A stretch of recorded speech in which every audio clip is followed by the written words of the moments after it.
The letter came on a quiet morning when the city outside her apartment felt unusually distant. Anna stood near the window holding the envelope, reading her name again and again as if it might change.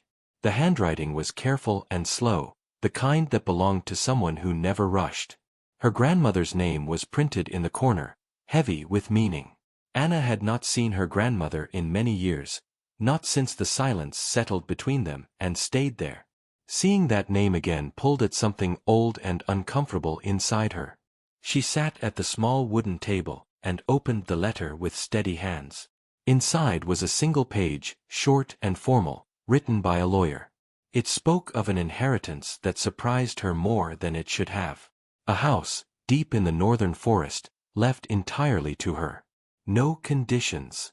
No explanation. Taped to the paper was an old metal key and an address written in faded ink.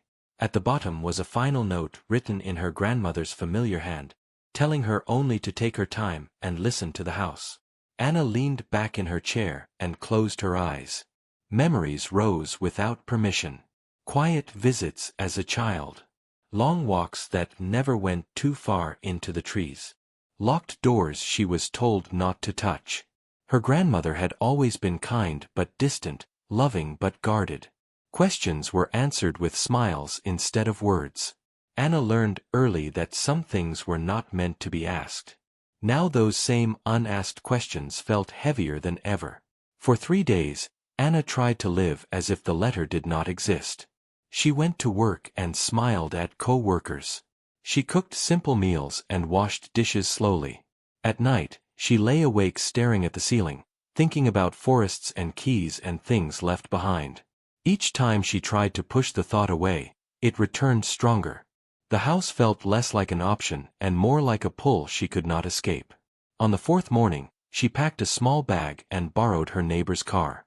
The city slowly gave way to open roads, then to fields, then to trees. The farther she drove, the quieter the world became. Phone service disappeared. Signs grew rare. The sky darkened under the thick cover of branches.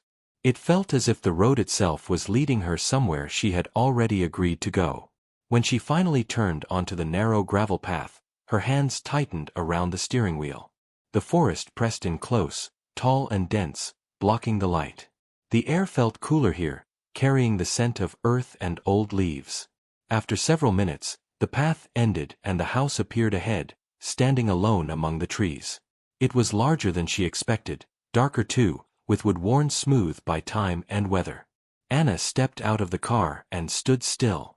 The forest was silent, not empty, but waiting. The house looked untouched, not abandoned. Vines crept along the walls but the windows were whole. The front door stood firm, its handle worn by years of use. She held the key in her palm, surprised by how heavy it felt, then walked forward and unlocked the door. Inside, the air was cool and still. Dust lay thin on the floor, as if someone had cleaned not long ago. Furniture stood in careful order. A table with 2 chairs sat near the window. Shelves lined the walls, filled with books whose titles meant nothing to her. The place felt lived in, paused rather than forgotten. Anna moved slowly, afraid that sudden motion might break the quiet. As she walked through the rooms, she noticed something strange. Photographs hung on every wall, but each one faced inward, turned away. Frames of all shapes and sizes, carefully placed, hiding whatever they once showed. Her chest tightened as she passed them. It felt intentional, as if her grandmother had not wanted certain faces to be seen. Anna reached out once, then pulled her hand back, unsure of what she feared more. At the end of the hallway stood a door unlike the others. The wood was newer, stronger, and a metal lock had been fixed on the outside. It did not belong to the rest of the house. Carved into the door, shallow but clear, were words written in her grandmother's careful style. The message was short and unsettling, warning her not to open it unless she was ready to know what had been hidden. Anna stood there for a long time, listening to her own breathing. She thought about her grandmother's quiet eyes and guarded voice. She thought about the years of distance and the things never said. In that moment, she understood that the house was not simply passed down. It was left behind like a question that demanded an answer. She stepped back from the door and returned to the living room, sitting down slowly on the old couch. Outside, the forest remained still, wrapped in its own secrets. Inside, the house seemed to watch her, waiting for the moment she would choose to look closer. Anna held the key tightly, knowing that whatever waited beyond that door would change the way she understood her grandmother, and herself, forever. Morning light filtered through the trees and slipped into the house in thin, pale lines. Anna woke on the couch with a stiff neck and a strange sense of being watched. For a moment she did not remember where she was. Then the smell of old wood and forest air returned to her. She sat up slowly and listened to the silence around her. The house felt awake now, as if it had noticed her presence. She told herself she would explore only the open rooms. The locked door stayed in her thoughts like a quiet warning. She made tea in the small kitchen using an old kettle she found on the stove. Everything worked as if the house expected use. While the water warmed, she noticed a small notebook on the counter. It was thin and worn with her grandmother's handwriting on the cover. Inside were short entries written over many years. Most were simple notes about weather and repairs. But some spoke of dreams and worries and the need to protect something. Anna felt a chill reading those lines and closed the notebook gently. After breakfast, she began to walk through the house more carefully. She opened drawers and cabinets with slow, steady hands. Clothes still hung in the bedroom closet neatly arranged. Shoes waited by the door as if their owner had stepped outside. In a small study she found maps of the forest marked with careful lines. Some paths were crossed out while others were circled again and again. She did not understand their meaning but felt they mattered. The house seemed full of signs meant only for someone who knew how to read them. By midday, Anna stepped outside to breathe fresh air. The forest looked different in daylight, but no less heavy. Tall trees blocked the sun and the ground felt soft beneath her feet. She followed a narrow path behind the house that led to a small shed. Inside were tools and boxes stacked with care. One box held letters tied with string, all addressed to her. None had been sent, and all were written years ago. Her grandmother's voice felt close as Anna held them against her chest. She returned to the house and sat at the table reading letter after letter. They spoke of love mixed with fear and long-kept choices. Her grandmother wrote of something found long ago and kept safe here. She wrote of people who once came looking and never returned. The letters warned that truth could be heavy and lonely. They said the house was a shield as much as a home. Anna realized then that the locked door was not about curiosity. It was about responsibility and the cost of knowing. As evening approached, the forest grew darker and quieter. Anna lit a small lamp and sat alone in the living room. The turned photographs felt closer now, as if they leaned toward her. She stood and slowly turned one frame around. It showed her grandmother standing beside the house, much younger and afraid. Behind her the forest looked deeper and darker than it did now. Anna understood that the past had not stayed buried. Whatever waited behind the locked door had been waiting for her too. Night settled over the forest like a heavy blanket. Anna sat near the lamp and listened to the soft sounds of wood and air. The house creaked in slow, careful ways as if adjusting around her. She thought about the letters and the map and the fear in her grandmother's words. Sleep came late and uneasy, filled with images of trees and closed doors. When she woke the next morning, her decision felt clear inside her chest. She could not leave without understanding what had been left to her. The locked door no longer felt like a warning but a call. She stood in the hallway holding the key with both hands. Her breath was slow and steady as she faced the door. The carved words seemed lighter now, as if their weight had changed. She unlocked the metal latch and pushed the door open. A narrow staircase led downward into a space cut from stone. The air below felt cool and dry, carrying a scent of earth and iron. She stepped carefully, counting each stair in silence. The light from above followed her like a thin, fragile thread. At the bottom of the stairs was a wide room carved into the ground. Wooden shelves lined the walls filled with boxes and old tools. In the center stood a long table covered in cloth. Anna pulled the cloth back and froze where she stood. Objects lay there arranged with care, items that did not belong together. Old documents sat beside strange metal pieces marked with symbols. A journal rested at the center, thicker than any book upstairs. She understood this place was not for storage but for truth. She opened the journal and began to read slowly. Her grandmother's words were steady but filled with tension. They spoke of a discovery made many years ago deep in the forest. Something buried and forgotten that was not meant to be found. The journal told of people who came searching once rumors spread. Some wanted control, others wanted silence. Her grandmother chose hiding over sharing, protection over praise. The house became the final guard of what lay below. Anna read for hours, losing track of time. She learned that the forest held more history than maps showed. Paths were erased on purpose, records changed quietly. The items on the table were proof of choices made long ago. They showed how close danger once came to the surface. Her grandmother believed some truths harmed more than healed. Anna felt the weight of that belief press into her. She wondered if she was strong enough to carry it forward. A noise echoed from above, sudden and sharp. Anna closed the journal and listened, her heart racing. Footsteps moved across the floor of the house, slow and unfamiliar. She climbed the stairs quietly and turned off the lamp. Through the hallway window she saw a figure near the trees. Someone was standing where the path met the forest edge. The past was no longer distant or quiet.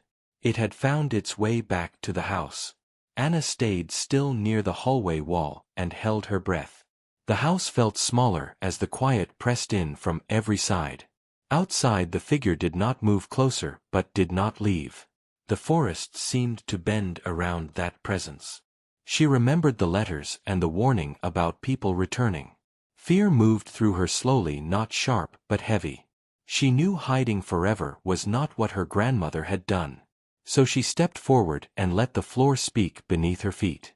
The front door opened with a long, slow sound. Cool night air filled the house and brushed her face. The figure stood a short distance away near the edge of the trees. It was a man older than she expected, with tired eyes. He raised his hands gently as if to show he meant no harm. He said her grandmother's name with respect and sadness. Anna felt anger and curiosity mix inside her chest. She asked why he had come and what he wanted now. They sat at the table inside with a single lamp between them. The man spoke carefully, choosing words like fragile glass. He said he once worked with her grandmother long ago. They were part of a small group that found something buried. At first they thought it was knowledge meant to help. But soon others came asking questions that felt dangerous. Some wanted power, others wanted silence. The group broke apart and fear replaced trust. Her grandmother chose to stay and guard what remained. Anna listened without interrupting, her hands tight around a cup. The man said he had spent years regretting his choice to leave. He believed the truth should be protected, not erased. Now that her grandmother was gone, he feared the balance was broken. He did not come to take anything, only to warn her. Others had noticed the change in ownership. The forest kept secrets, but not forever. Anna felt the weight of inheritance settle deeper inside her. After he left, the house felt different, quieter but not safer. Anna returned to the hidden room and sat with the journal. She understood now that the choice was hers alone. She could seal the place forever and walk away. Or she could protect the truth and face what followed. Her grandmother had chosen the harder path. Anna saw strength in that choice, not fear. She decided to stay at least long enough to finish reading. The journal ended with a message written only for her. It said that some truths wait for the right person. Not the bravest or the strongest, but the one who listens. It spoke of responsibility passed like a flame, not a burden. Anna closed the book and felt calm settle in. The house no longer felt like a trap. It felt like a promise made long ago. Outside, the forest stood silent, as if accepting her decision. Morning came slowly as pale light moved through the trees. Anna stood by the window and watched the forest breathe around the house. For the first time she did not feel like a visitor. The silence no longer pressed against her chest. It felt steady, like something that had been waiting. She realized the house was not strange anymore. It was honest in a quiet, demanding way. She spent the next days cleaning and repairing small things. Broken hinges were fixed, loose boards were secured. Each task made the house feel lighter and more open. She moved the turned photographs back to face the room. They showed her grandmother at different ages, calm and watchful. Some showed others who once stood beside her. Anna did not recognize them but felt their presence. The past was no longer hidden, it was acknowledged. Anna returned to the hidden room one final time. She packed the objects and documents with care. Some things were sealed away deeper than before. Others were placed where they could not be lost. She wrote her own notes, simple and clear. They spoke of choices and reasons and boundaries. She wanted no confusion for whoever came after. Truth deserved clarity even when it stayed quiet. Weeks passed and the forest remained undisturbed. No more visitors appeared at the edge of the trees. Anna sent letters to offices and records, quietly correcting small things. Maps were updated, paths removed, permissions changed. It was careful work done without attention. She understood now how her grandmother had lived. Protecting something did not always require noise. Sometimes it required patience and steady resolve. As summer deepened, Anna made a choice about her life. She left her city apartment behind without regret. The forest house became her home fully and honestly. She found comfort in the rhythm of days and nights. Work was done with hands and thought instead of haste. The house responded with warmth and quiet strength. It no longer felt like an inheritance. It felt like a shared duty carried forward. One evening Anna stood at the doorway and looked out. The forest glowed softly under the fading light. She felt her grandmother's presence not as a shadow, but as a calm approval carried on the air. The fear that once filled the house was gone. In its place stood understanding and balance. Anna knew the truth would remain protected. Not hidden but held with care. Years later the house would still stand unchanged. The forest would still grow around it patiently.